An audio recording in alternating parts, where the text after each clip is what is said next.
Hi அஸ்ஸலாமு அலைக்கும், welcome to my channel. இதுதான் இந்த யூடியூப் சேனலோட ஃபர்ஸ்ட் வீடியோ. நான் ஸ்ரீலங்காவில் இருந்து ஜப்பான் போகிற வீடியோ தான் இது. சின்ன வீடியோ தான் எடுத்து வச்சிருக்கேன். 7 வரைக்கும் எடிட் பண்ணி போட பார்க்குறேன். இந்த வீடியோ உங்களுக்கு பிடிச்சிருந்தா சப்ஸ்கிரைப் பண்ணி பெல் ஐக்கானையும் கிளிக் பண்ணி வச்சுக்கோங்க. அப்போ தான் நான் போடுற வீடியோ உங்களுக்கு நோட்டிஃபிகேஷனில் வரும்.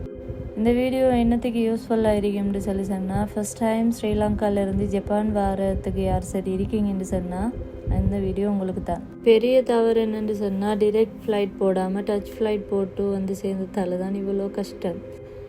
டச் ஃப்ளைட் போட்டிருந்தாலும் ஒரு அனுபவம் ஒரு ஆளோடு வந்திருந்தால் ஒரு அளவுக்கு தைரியம் இருந்திருக்கும். இது என்னன்னு சொன்னால், ஃபஸ்ட் டைம் வரத்தால் நம்மளுக்கு ஒன்றும் தெரியா. என்னோட ஒரு பிரதர் ஒன்று வந்திருந்தா, அவரும் ஃபஸ்ட் டைம், அவருக்கும் ஒன்றும் தெரியா. அந்த டிக்கெட் போட்ட இடத்துல தான் பெருசாக ஒன்றுமே செல்லலை இந்த மாதிரி செய்யணும்னு சொல்லி. அப்பயும் ஸ்ரீலங்காவில் வந்து ஏர்போர்ட்டில் அந்த போர்டிங் பாஸ் உடைக்கிற இடத்துல ஒரு அங்கிள் ஒன்று கேட்டதான், ஏன் இப்படி இந்த மாதிரி டிக்கெட் போட்டிருக்கீங்க அப்படின்னு சொல்லிட்டு. நம்மளுக்கு இனி தெரியாதே உண்டு. அதுக்கப்புறம் ஸ்ரீலங்காவிலேருந்து சாங்காயின்னு சொல்கிற ஒரு ஏர்போர்ட் தான் போய் இறங்கினேன். சீனாவில் போய் இறங்கின உடனே அங்கே போய் எல்லாரும் போகிற வழியில் தான் நாங்களும் போனேன். போகல போர்டிங் பாஸ் எங்களுக்கு ஸ்ரீலங்காவில் வந்து எல்லாருக்குமே 2 போர்டிங் பாஸ் கொடுத்துருந்தோம். எங்களுக்கு ஒரே ஒரு போர்டிங் பாஸ் தான். அதையும் கூட நாங்கள் நோட் பண்ணல, தெரியா.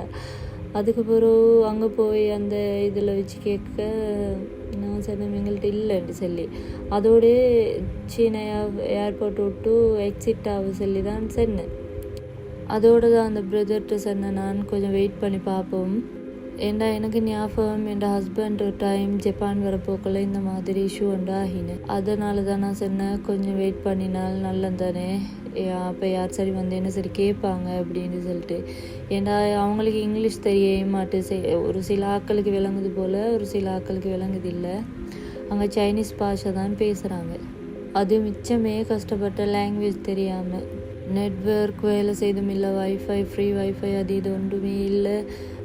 வைஃபை வேணும்னு சொன்னால் அங்கே வந்து சிம் எடுக்க சொல்கிறாங்க. அந்த அளவுக்கெல்லாம் தெரியாதே நம்மளுக்கு இனி. அதுக்கப்புறம் அந்த பிரதர் தான் அங்கேயும் இங்கேயும் போய் பார்த்து கேட்டு இல்லை, செட் ஆகவே இல்லை. அதோட இமிக்ரேஷனில் ஒரு கேர்ள் ஒன்று தான் கூப்பிட்டோம். புள்ள அவ்வளோ அழுது இருக்க போக்கல. இப்போ இந்த சத்தத்துக்கு என்னமோ தெரியா, ஒரு இமிக்ரேஷன் ஒரு கேர்ள் ஒன்று தான் நல்லா அவங்களுக்கு நல்ல ஈமானம் கொடுத்து கூப்பிட்டு அங்கே போனதுக்கு பிறகு எல்லாத்தையும் விசாரித்து எல்லாம் செஞ்சு 1 டே விசா அடித்து சாங்கா ஏர்போர்ட்டில் இருந்து நீங்கள் புதோங் ஏர்போர்ட் போங்கன்னு சொல்லி சொன்னேன். அதுக்கு பிறகு தான் இப்போ புல்லட் ட்ரெயினில் போகிறியா இல்லை டேக்ஸியில் போகிறியா ஒன்றுமே தெரியா.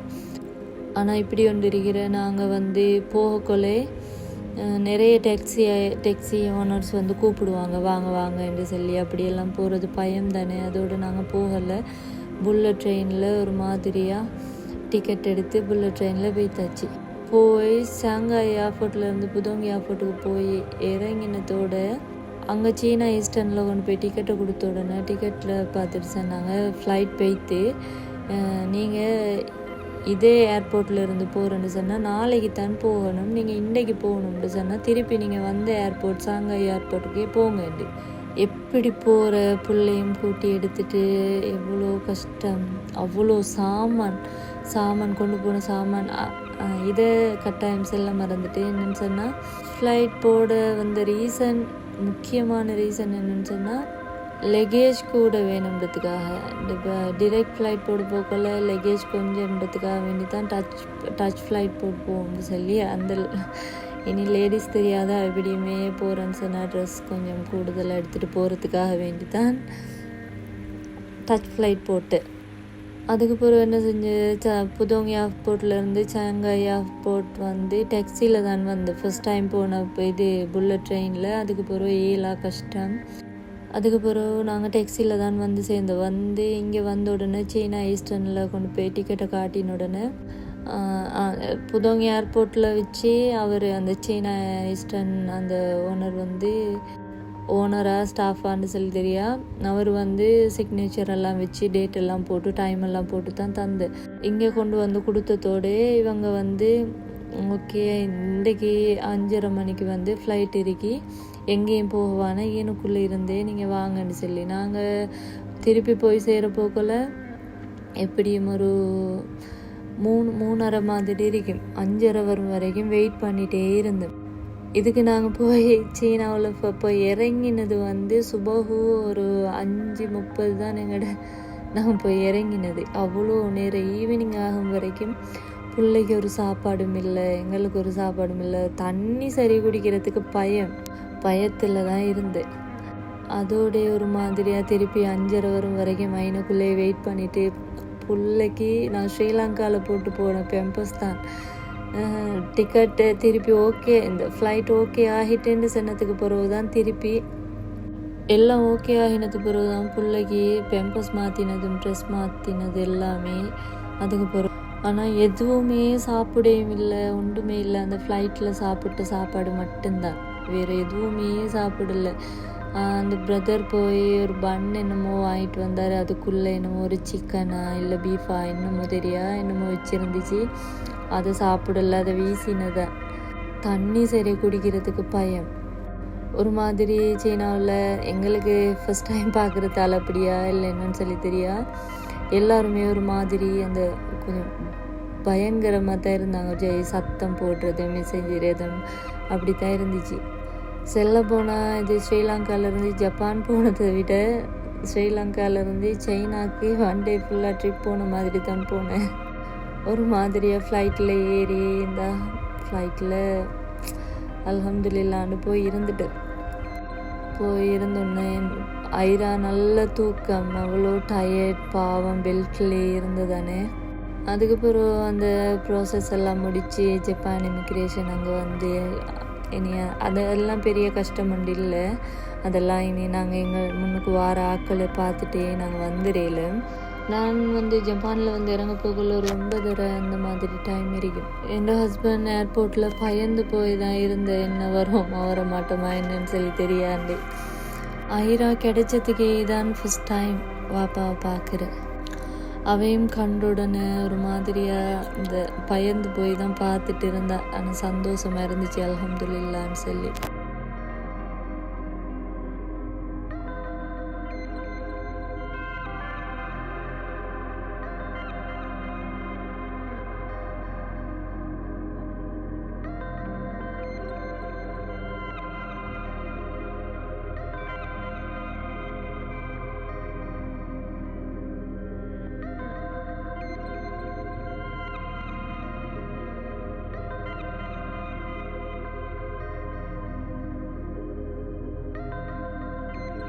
புள்ள வாப்பாவை கண்டத்துல இருந்து அழுதுகிட்டே தான் இருந்தாள், என்னன்னும் தெரியா.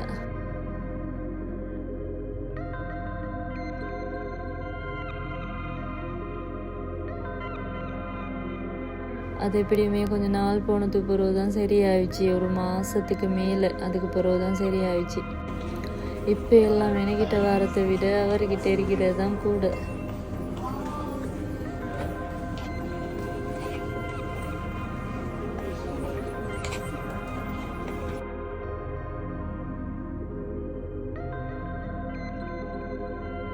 வாப்பா மகள் மீட் பண்ணுற வீடியோ லாஸ்ட்டில் போட்டிருக்கேன், கட்டாயம் பாருங்கள்.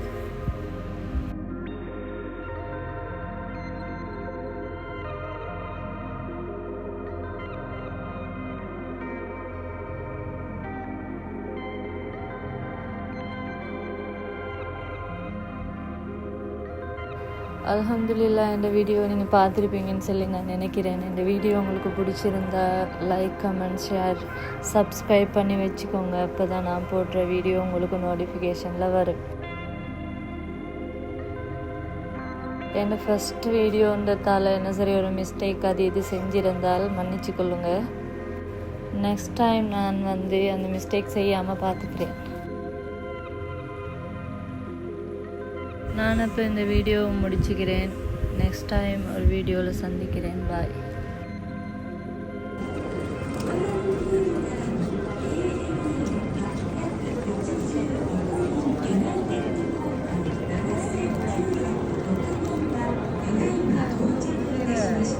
தெரியுமா பிள்ளைக்கு? பாப்பாவை தெரியுமாம்மா? பாப்பாவை தெரியுமா? எங்க தெரியுமாம்மா? தெரியுமா பாப்பாவை தெரியுமா?